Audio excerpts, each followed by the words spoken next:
Morning. നമുക്ക് ഇന്നൊരു വ്യത്യസ്തമായൊരു കറി ഉണ്ടാക്കിയാലോ. സാധാരണ നമ്മൾ ഉണ്ടാക്കുന്നത് മോര് കറി ഉണ്ടാക്കാറുണ്ട്, രസം ഉണ്ടാക്കാറുണ്ട്.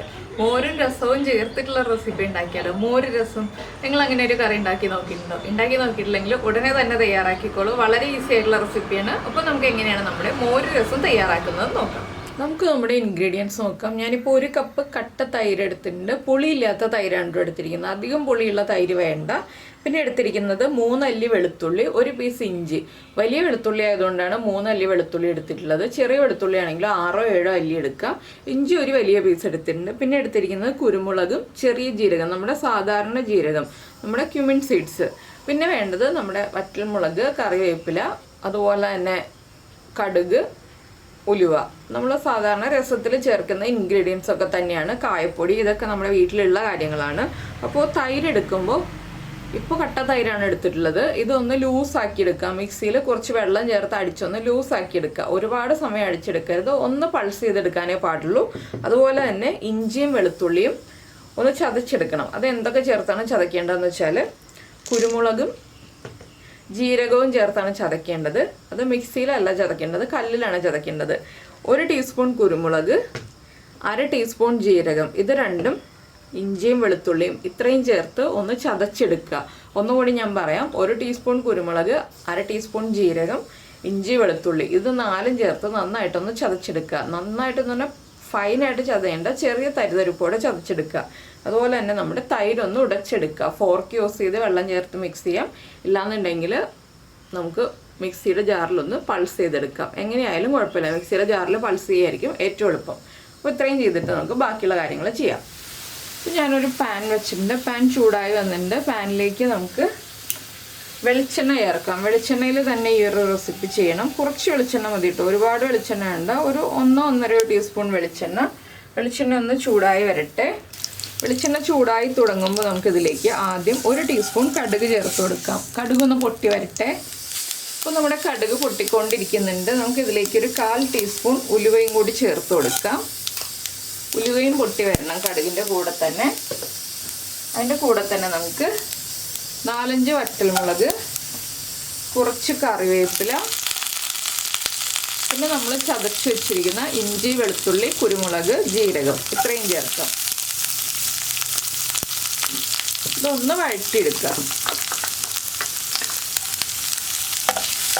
ഇഞ്ചിയുടെയും വെളുത്തുള്ളിയുടെയും റോ ടേസ്റ്റ് മാറി വരുന്നത് വരെ നമ്മളൊന്ന് ഇളക്കി കൊടുക്കുക. ഇതിലേക്ക് നമുക്ക് ഒരു കാര്യവും കൂടി ചേർക്കാനുണ്ട്. ഞാൻ നേരത്തെ പറയാൻ വിട്ടുപോയതാണ്. 2 പച്ചമുളക്. നമുക്ക് കുരുമുളകിൻ്റെ എരിവും പച്ചമുളകിൻ്റെ എരിവും ആ വറ്റൽമുളകിൻ്റെ എരിവും, ഇതാണ് നമ്മുടെ കറിയുടെ എരിവെന്ന് പറയുന്നത്.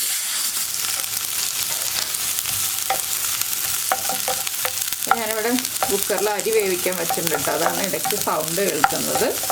അപ്പോൾ ഇതിൻ്റെ റോ ടേസ്റ്റ് മാറി വരാനൊരു 1-1.5 മിനിറ്റ് എടുക്കും. അപ്പോൾ അത്രയും സമയം നമ്മളൊന്ന് വഴറ്റിക്കൊണ്ടേയിരിക്കുക. ഇപ്പോൾ ഉപ്പ് ചേർക്കണ്ട. ഈ ഇഞ്ചിയും പച്ചമുളകും ഒക്കെ ഒന്ന് കുക്കായി വന്നു കഴിഞ്ഞിട്ട് നമുക്ക് ഉപ്പ് ചേർത്ത് കൊടുക്കാം.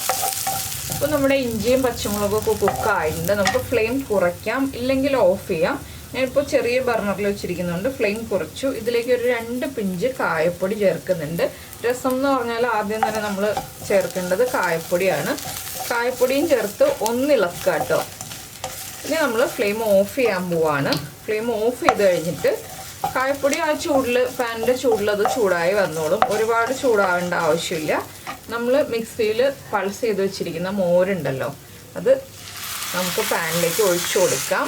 നിങ്ങൾക്ക് കളർ വേണമെന്നുണ്ടെങ്കിൽ, മഞ്ഞ കളർ വേണമെന്നുണ്ടെങ്കിൽ കായപ്പൊടി ചേർക്കുന്നതിന് മുന്നേ ആയിട്ട് ഒരു 1/4 ടീസ്പൂൺ മഞ്ഞൾപ്പൊടി ചേർത്തിട്ട് ഒന്ന് ചൂടാക്കിയിട്ട് പിന്നെ കായപ്പൊടി ചേർത്തിട്ട് നമുക്ക് മോര് ചേർക്കാം. ഇനി നമുക്ക് ഫ്ലെയിം ഓൺ ചെയ്തിട്ട് ലോ ഫ്ലെയിമിൽ വെച്ചിട്ട് ഇളക്കി കൊടുക്കാം. ഉപ്പ് ചേർക്കണം, ആവശ്യത്തിന് ഉപ്പിട്ടോ. ഒരുപാട് ഉപ്പായി പോകരുത്. നമ്മുടെ തൈരിനധികം പുളിയില്ലാത്തതല്ലേ, അതുകൊണ്ട് ഒരുപാട് ഉപ്പ് വേണ്ട. ആവശ്യത്തിന് ഉപ്പ് ചേർത്ത് തൈര് ഒന്ന് ചൂടായി വരുന്നവരെ, തൈരല്ല ഇപ്പോൾ മോരാണ്, മോരൊന്ന് ചെറുതായിട്ട് ചൂടായി വരുന്നത് വരെ ഒന്ന് ഇളക്കി കൊടുക്കുക. ഒരുപാട് ചൂടാവണ്ട. ആ വറ്റൽമുളകിൻ്റെ എരിവും പച്ചമുളകിൻ്റെ എരിവും ഒക്കെ നമ്മുടെ മോരിലേക്ക് ഒന്ന് പിടിച്ച് വരുന്നത് വരെ ഒന്ന് ഇളക്കി കൊടുക്കുക. വളരെ സിമ്പിളായിട്ടുള്ള മോര് രസം ദാ റെഡി ആയി കഴിഞ്ഞു. ഇത്രയേ ഉള്ളൂ. അപ്പോൾ നിങ്ങൾക്ക് എല്ലാവർക്കും രാവിലെ എളുപ്പത്തിൽ ഉണ്ടാക്കാൻ പറ്റുന്ന ഒരു കറിയാണ്. ഇങ്ങനെ ഒരു മോര് രസം ഉണ്ടാക്കി നോക്കിയിട്ടില്ലെങ്കിൽ ഉറപ്പായിട്ടും ട്രൈ ചെയ്യൂ. നല്ല കളർഫുള്ളാണ്, അതുപോലെ തന്നെ നല്ല ടേസ്റ്റുമാണ്. അപ്പോൾ എല്ലാവരും ട്രൈ ചെയ്ത് നോക്കുക. കണ്ടിട്ട് തന്നെ വളരെ ഈസി അല്ലേ? അപ്പോൾ എല്ലാവരും ട്രൈ ചെയ്ത് നോക്കിയിട്ട് നിങ്ങളുടെ കമൻറ്റ്സ് നമ്മുടെ വീഡിയോയുടെ താഴെ ഒന്ന് എഴുതാൻ മറക്കില്ലല്ലോ. ഈസി ആണോ? ഇങ്ങനെ മോര് രസം ഉണ്ടാക്കാറുണ്ടോ? എങ്ങനെയാണ് നിങ്ങൾ ഉണ്ടാക്കാറുള്ളത്? ഈ രീതിയിലാണോ അല്ലെങ്കിൽ വേറെ ഏതെങ്കിലും രീതിയിലാണോ ഉണ്ടാക്കാറുള്ളതെന്നൊക്കെ കൈയെടുക്കാതെ ഇളക്കാട്ടോ. എന്താണെന്ന് വെച്ചാൽ നമ്മുടെ മോര് തിളച്ചു പോകരുത്, അത് മാത്രം പ്രത്യേകം ശ്രദ്ധിക്കുക. ചൂടായി വന്നാൽ മതി, ബബിൾസ് ഒന്നും വരരുത്. ഒന്ന് ആവി വന്ന് തുടങ്ങുന്ന പാകമാവുമ്പോൾ ഫ്ലെയിം ഓഫ് ചെയ്യുക. ഇത്രയും സമയം കൊണ്ട് തന്നെ നമുക്കൊരു കറി ഉണ്ടാക്കാം. ബാക്കിയുള്ള കുക്കിംഗ് നടക്കുന്ന ഒരു സമയത്ത് തന്നെ ഈ ഒരു കറി റെഡിയാക്കാവുന്നതേ ഉള്ളൂ. ഇതാ ആവി വന്നു, ഞാൻ ഫ്ലെയിം ഓഫ് ചെയ്തു, നമ്മുടെ കറി റെഡിയായി. അപ്പോൾ നിങ്ങൾക്ക് എല്ലാവർക്കും ഈ റെസിപ്പി ഇഷ്ടമായിട്ടുണ്ടെങ്കിൽ ഒന്ന് ലൈക്ക് ചെയ്യാൻ മറന്നു വരുത്. അപ്പോൾ നമുക്ക് നമ്മുടെ അടുത്ത റെസിപ്പിയുമായിട്ട് കാണുന്നതിന് മുന്നേ നമ്മുടെ ചാനൽ ആദ്യമായിട്ട് കാണുകയാണെങ്കിൽ നമ്മുടെ വീഡിയോ പ്രസൻറ്റ് ചെയ്യുന്ന രീതിയൊക്കെ ഇഷ്ടമായി എന്നുണ്ടെങ്കിൽ നമ്മുടെ ചാനൽ ഒന്ന് സബ്സ്ക്രൈബ് ചെയ്ത് സപ്പോർട്ട് ചെയ്യണേ. നമുക്ക് വീണ്ടും നാളെ കാണാം.